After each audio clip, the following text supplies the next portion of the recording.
Welcome back. I'm Marten Rabarts, Director of Whanau Marama, New Zealand International Film Festival. Those of you who've been watching Justin Kurzel's extraordinary film, The True History of the Kelly Gang, we've probably just finished the screening at home, poured yourself a whiskey, walked around outside to clear your head a little to get some fresh air. It's a wild ride is how I describe the film with anyone who asks, literally and figuratively, emotionally, visually. It's just a crazy, beautiful, wild ride. We have with us the director, Justin Kurzel, who introduced the film earlier. Welcome back. And, thank you. And delighted to have the lead actress, Essie Davis, who is with us as well. Hi, Essie. Now, these two have just moved themselves down from the Australian mainland to Tasmania in isolation, so they're not even in the same house at the moment. Essie, you've just arrived in Tasmania, and Justin, you got there a little early, is that right? No, actually, Essie's been there the whole time. I just got back from Sydney, so I'm in isolation. You're isolating before you can join her. That's right. Okay, yeah. So you've got 14 days of this. Well, hey, at least we get to bring you together online a little bit. It's like, it's not just your regular Zoom. Look, it's so lovely that you could join us. And it's you know, The Kelly Gang is a film that you really kind of need to talk about a little bit after you're done watching it. I have one main question. It's, you know, from Sidney Nolan to Peter Carey, there's a Booker Prize thrown in, Australia's arguably greatest icon. Justin, what were you thinking taking this on? It's such a huge, ambitious work, and you pulled it off. But at what moment did you think, hey, I'll just make my next film the adaptation of that Booker Prize-winning Peter Carey book, you know, which was inspired originally in his writing by Sidney Nolan's paintings? I mean, what was the birth of that your relationship to it? I was approached in 2011 when Snowtown was in London, my first film, and the producer, Hal Vogel, had seen Snowtown and had just got the rights off Neil Jordan, who was originally going to make it, which would have been amazing. Actually, would have loved to have seen his version of it. And it scared me, and it took me 8 years to actually decide to do it. Primarily because of what you just said. It's a bit of a highway to hell making a film about Ned Kelly in Australia. Everyone has a particular opinion about him. But look, what was different and what was really interesting about Peter's book, it was a kind of riff on that. Like, why? Why as Australians are we fascinated by, you know, this 24-year-old bushranger and, you know, how has he become a kind of thing for everyone, good and sort of bad? And that sort of led to this idea of, so what happens if you've got a kind of character who's trying to kind of save their own history, who's sort of desperately trying to write to his daughter before it's sort of stolen from him, and before, as we know now, he's sort of become a carnival. You know, he is a subject to paintings. You can get a Ned Kelly pie, which I had one on the weekend. You know, there's a 20-foot Ned Kelly kind of over Wangaratta. He was part of the Olympic ceremony. So I think that became a kind of starting point. And I'd just come back from doing a really big film, and S and I had been in London for 4 years, and I was really homesick. And there was something about this film and this man that just seemed very honest to me. And maybe that's what's interesting about a fictional writer, especially someone like as good as sort of Peter Carey, is that they suddenly are able to give voice. It was first person, the way the book was written. So it just felt very real to me for some reason. And for the first time, instead of an observational kind of film about Ned Kelly, and it felt like the story was being sort of told inside out a little bit. So yeah, it's really personal and gets visceral very quickly. Certainly the way that you know, adapt and tell the story. When you said you both got back from London, how close, Essie, you're there, right? You keep slipping off my screen, but I just want to ask both of you. I'm here. When you make a decision like that, this must be something you choose to do together because it's going to take up so much of your life. How did you feel about the work, Essie, when Justin was first approached to do it, and how was that process of coming on board with something like that? Well, Justin does a lot of films, and so do I. Sure. We just try and work on the same continent as each other, preferably in the same city. But for me, it's an absolute honour.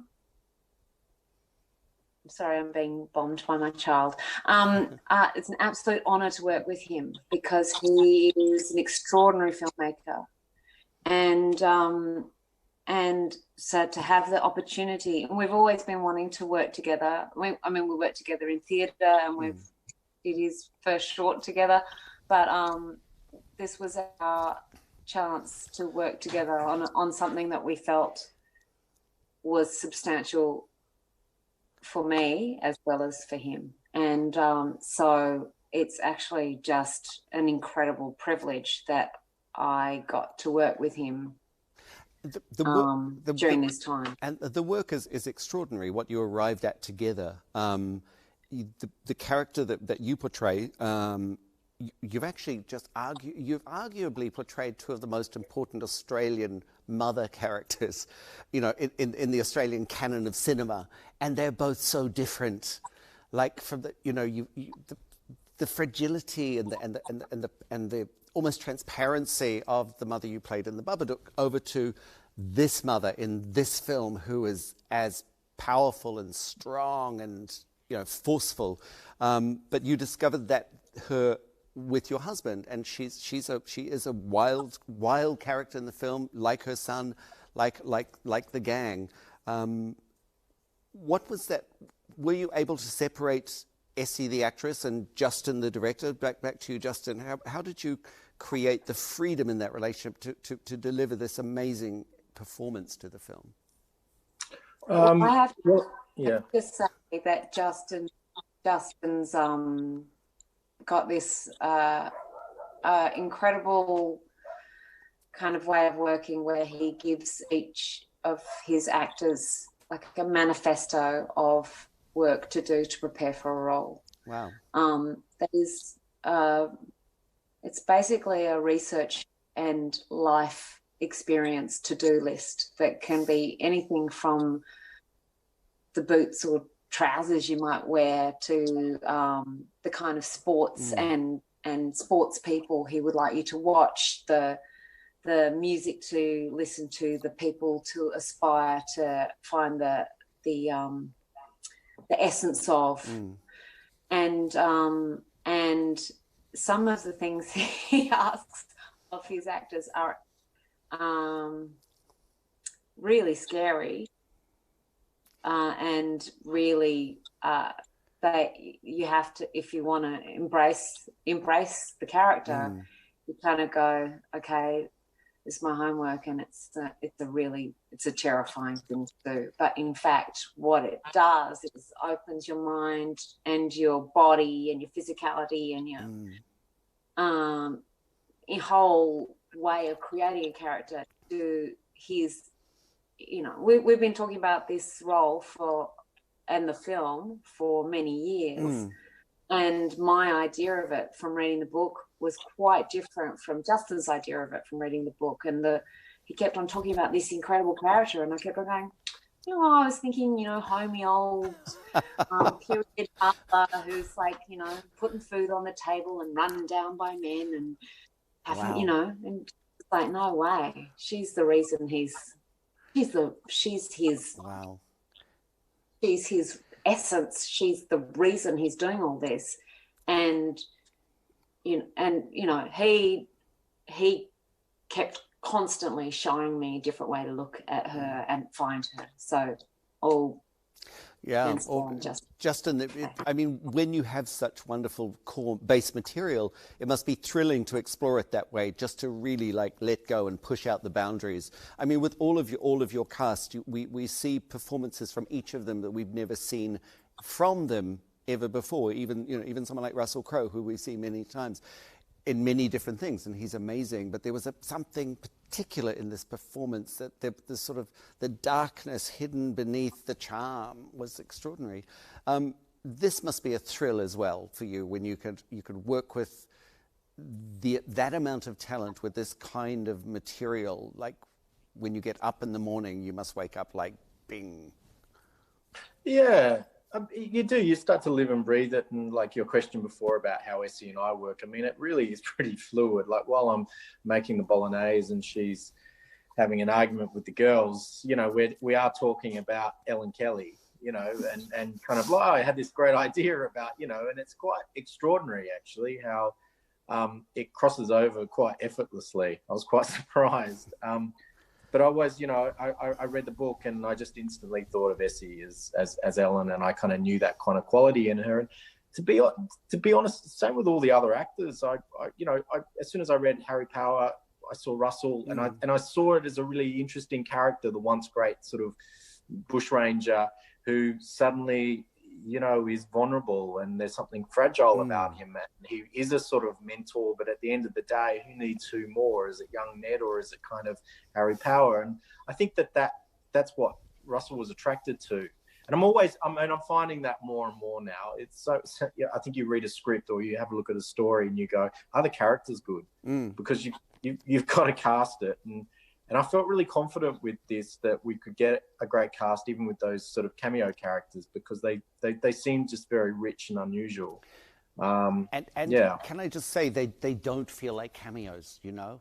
They feel like truly integrated parts of this unfolding narrative. They were characters who were present in Ned's life at that. There's no tokenism of a cameo in any of those performances from those characters who come in and occupy a space and then they depart. Yeah, really, yeah. No, they're really beautifully balanced. Yeah. Yeah, no, they're very, very strong sort of bookmarks, and they feel like that in the book as well. You know, these characters come into Ned's life and they make a real impression, like people do that are really strong that enter your life. They have a big tail and they linger around. So there's something very very fascinating about that. And also there were characters in there like for Charlie Hunnam to sort of play the despicable sort of Sergeant O'Neill, where there's some great sort of badness and vulnerability in that character that I just don't think he'd played before. So I think that was a sort of huge part of the attraction. Yeah, your villains are disturbingly attractive, by the way. They're like, yes, and yeah, and they're kind of half naked. They're kind of they kind of can't wait to get their clothes off through the show, and there's something kind of well, what I loved about the authority in the film was that you didn't quite know whether they were robbers or cops. There was something kind of, which is very Australian. That feels so truthful, by the way. Yeah. Of that period, that time. Exactly. I mean, one way I've been speaking about the contemporary relevance of this film as I talk about, I've been on radio, TV, whatever, talking about the festival and the opening film in particular, is that there is a really strong mirror and resonance to where we are in the world right now. If you look at the story, is essentially people being oppressed by a corrupt constabulary who are serving an even more corrupt power structure. The parallels between that and what's been happening the last months in America with the African American people, the Black Lives Matter movement. I mean, there's just inescapable parallels that I see in the film, above and beyond the connection we have here in New Zealand with the colonial history that we share with Australia. There's so much historically we share that shapes and forms who we are. How much of that underpinning of the story in terms of the society you're speaking to, how much did you wrestle with that? Did you have a particular point of view? What did you discover as you went along with it?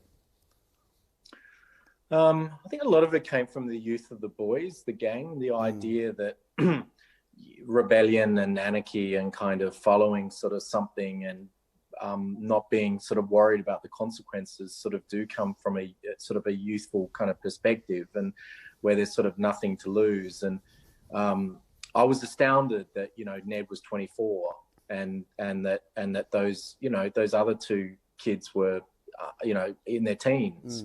And you just think, my God, like how young to kind of suddenly become this kind of prolific figure in Australian history. And I do think there's an energy unlike anything else in youth, that there's a kind of, it's so attractive. And it's,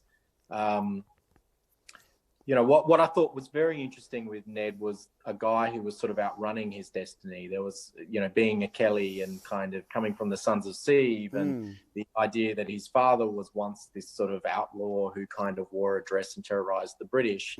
And Ned kind of almost trying to lean away from that, and the possibility of him being something else, especially in Australia at the time, where, you could sort of start again in a way. And I kind of love that idea that he couldn't outrun it, and that in the end he kind of embraces it and kind of says, well, if you want the dog, here it is. And there was something kind of very attractive about that within that gang. And so there's an energy to, I think, the rebellion that, it's familiar, I think also they're concentrating a lot of living in a very short frame. A time frame that there's a ticking clock. They kind of know it's running out as we know it's running out, which is electrifying. I mean, the aspect of the Sons of Sieve, the cross-dressing, the history of that, it's an incredibly beautiful visual element. Your film, how you constructed the visual landscape of the film is like we could talk about for hours. It's so beautiful. Like at times it's just astonishingly beautiful. And yet full of each visual element drives the story forward. How working with your production designer, costume designer, these relationships must have really fed into your vision.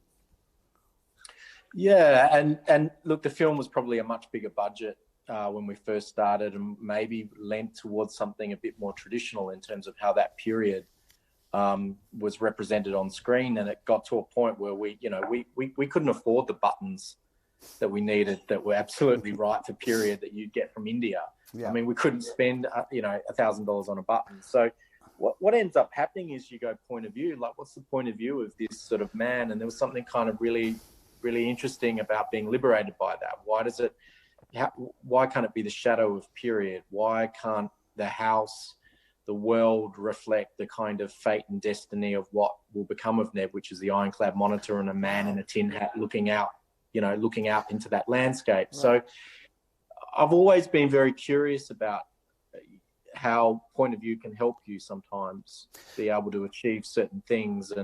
And I'd looked at the Ned Kellys in the past, and they were kind of shackled by the wagon wheels a little bit. And I kind of felt like this just was a world I wanted an audience to look at and feel familiar with, that they were kind of looking at these boys and going, I know them.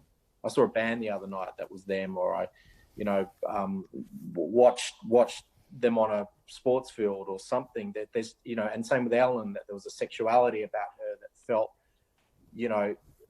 not her making damper. It felt really relevant and contemporary, and there was a sort of sexiness to her and an awareness of what that was and the power in that felt very kind of modern. So it was interesting, as the kind of films sort of shrunk budget-wise, it actually allowed us to kind of just go, okay, well, what's the cinema of it?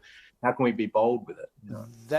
That's astonishing to hear, because it feels like so essential. I can't imagine seeing your film in any other way with the right buttons or the right budget. So, God bless the budget cuts as far as I'm concerned, because it so informs the voice of the final work which we get to share. Look, we have some questions coming in.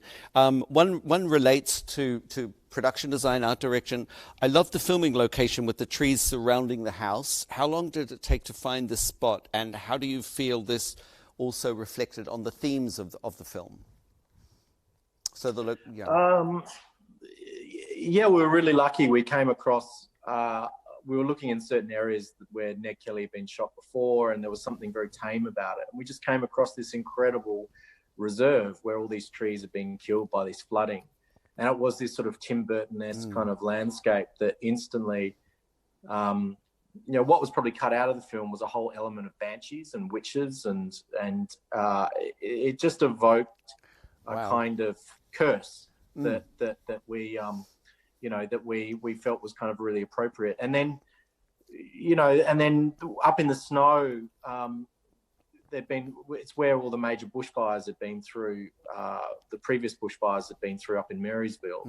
And wherever we seemed to go, these kind of dead trees and there's the abundance of birds squawking and squeaking at us kind of played, and it just organically started to kind of become the world part of the film. Yeah. No, it's definitely, you feel you're going into a kind of dead land, and the irony that this is some of the land that's been gifted to the people there. There are more questions.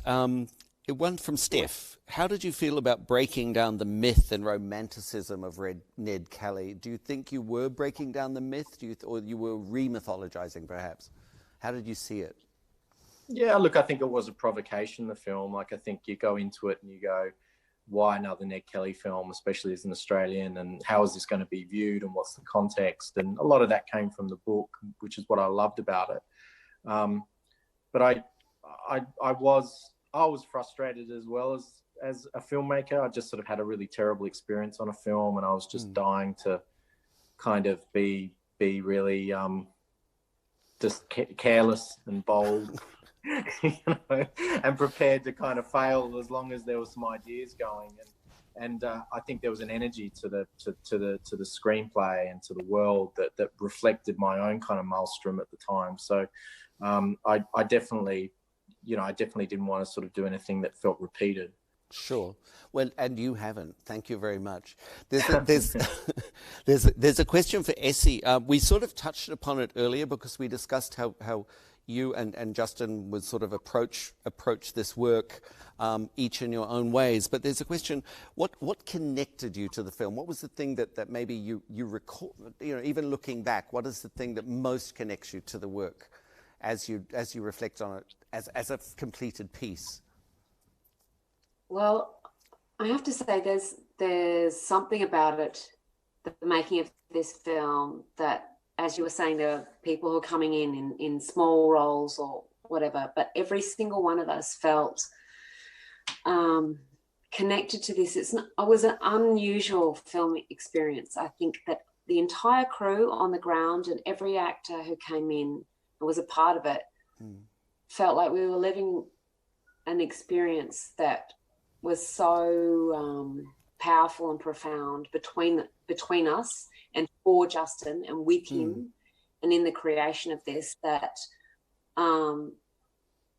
we all felt really privileged to be there. Even the people who felt like they were maybe guests for 2 or 3 days, every single person who I spoke to, who I worked with, was kind of blown away by being a part of it. Wow. And by the whole experience of the creation of it. It was not, one of the things that Justin had in his manifesto for me, but also more importantly for the gang, all the boys, was that they had to pick up an instrument, form a band, write some punk songs and perform them at a venue in Melbourne, completely unrelated to the film, before we started shooting. They had 3 weeks to get it together, form a band. Yep. And I was actually meant to be part of that band, but I luckily was working right up to the last minute on another job. So I was the mother of the band members and had to, learn with Red Kelly, who is Ben Corbett, who's an incredible punk musician himself. And he and George and Orlando and I would dance together in the midst of this kind of crazy rehearsal space that was like a big office building with no dividers. So the film production office was on one side of the building and our rehearsal space was on the other side of the building, where the boys would come in, throw on some practice frocks, pick up their instruments and write punk songs together. And there's this kind of thrash punk music happening constantly throughout the day, that in the midst of this, we've been doing dialect work and accent work and rehearsing scenes, and then, you know, we in the midst of this chuck everything down and improvise a scene across tables and be leaping on each other and fighting and trying all of our hilarious, but all of us were doing different dialect to the one that we have naturally. So, you know, George and Earl were Australian and I was Irish and Ben was Irish. You know, I was from Antrim and Ben, you know, we all came from very specific places around the world, and we're all doing this thing and then just going for it while in this one crazy space. And it was fantastic. And then Justin booked them a gig venue at the Gasometer in Melbourne, and advertised them as a band that had a history that was totally fictionalized. And punters came to see them, and just before they performed, they threw on a frock and charcoaled up their eyes and turned around and played their own music that they'd written, all of which is punk music inspired by the Kelly story, but nothing to do with the film. Yeah. And then that, and Ben and I are dancing our, you know, brilliant self-flagellated dances at the gig, and the gang was born. It was the gang was born that night, and everyone who was a part of every part of it felt like they had been given a special mission by Justin to they walked on the next day onto set. It literally was that. And that was all like, how do you get four boys to suddenly become really tight really quickly? Well, you either put them in a band or on a football field. So it's quite extraordinary how very quickly over 3 weeks they bonded in a way. And actually those songs, 2 of them made it into the film. It's extraordinary. You know what? We kind of have to wind up in a little bit, but I could talk with you guys forever. There are 2 things that I really would love you to do next time. Is please do a making of, and let it be a kind of punk crazy making of, so we can be in that room with you in rehearsal and doing your dialect, and the band and the boys are trying on their frocks, because it's more than an extra. It's almost like you know, what was the Herzog making of when he did Fitzcarraldo. I'm not suggesting you're taking your crew and your cast crazy up the Amazon, but sometimes the process of making a film like this is so beautiful and fascinating that we could learn so much from it. So if there's ever space in the future and you're working this way, please look at maybe making a making of for us, or at least some sort of way that we can access that process, because the energy you describe and you find, we can feel it in the final film. So it's just a beautiful thing. I'm so sad we have to go, but thank you really both for joining us. Looking forward to whatever comes next. The sheer ambition of this, that sort of let it loose, what you described, Justin, saying, you know, if I was going to fail, I was going to fail big. All of that energy comes through, which is kind of punk in itself. So thank you for the punk Ned Kelly, and also the sort of queer as fuck Ned Kelly, and the sort of lyrically beautiful Ned Kelly. All kinds of Neds we'd never seen before, all concentrated into one, and a kind of part of our shared colonial history we'd never seen either. So cheers. Yeah, thank you both so much. Thanks, and look, and thank you so much for having us, and it's a real honor again to be there on opening night, and I wish you all the very best for the festival, and congratulations for getting it going in this crazy time. Thank you so much, and this is like opening the festival with a major bang. Thank you so much. Okay, great. Okay, thank you. Good luck, everyone. Thank you. Bye-bye. Thank you.